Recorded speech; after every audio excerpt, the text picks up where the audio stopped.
పశ్చిమ గోదావరి జిల్లా భీమవరంలో కేంద్ర ప్రభుత్వ వైఖరికి రాహుల్ గాంధీ అరెస్టుకు నిరసనగా కాంగ్రెస్ పార్టీ భారీ ర్యాలీ నిర్వహించారు.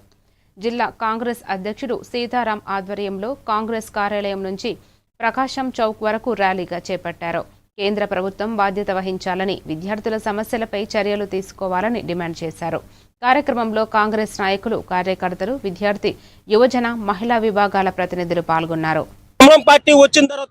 10 సంవత్సరాల్లో 150 సార్లు పైగా లీక్ అయ్యి కొన్ని కోట్ల మంది విద్యార్థిని రోడ్డు పాలు చేసిన ఘనత నరేంద్ర మోడీ గారిది.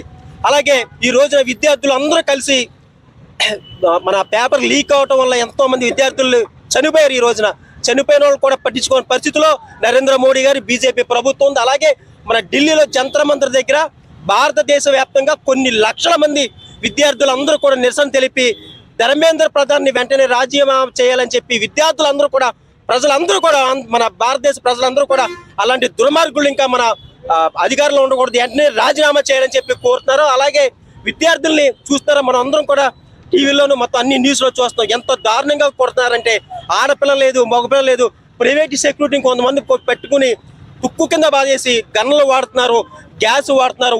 పేరుతో వచ్చిందే కాంగ్రెస్ కనుక పోరాట విలువ కాంగ్రెస్ కు మాత్రమే తెలుసు.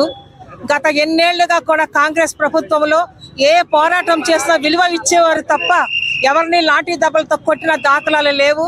ఈ రోజు విద్యార్థులను ఈ విధంగా పరీక్షలు పెడుతున్నారంటే మరి ముఖ్యంగా పరీక్ష రద్దు చేయాలని నేను డిమాండ్ చేస్తున్నాను. ఖచ్చితంగా విద్యాశాఖ మంత్రి రాజీనామా చేయాలి. అతి త్వరలో మా స్టూడెంట్స్ అందరినీ భీమవరం మొత్తం ఎన్ని కాలేజ్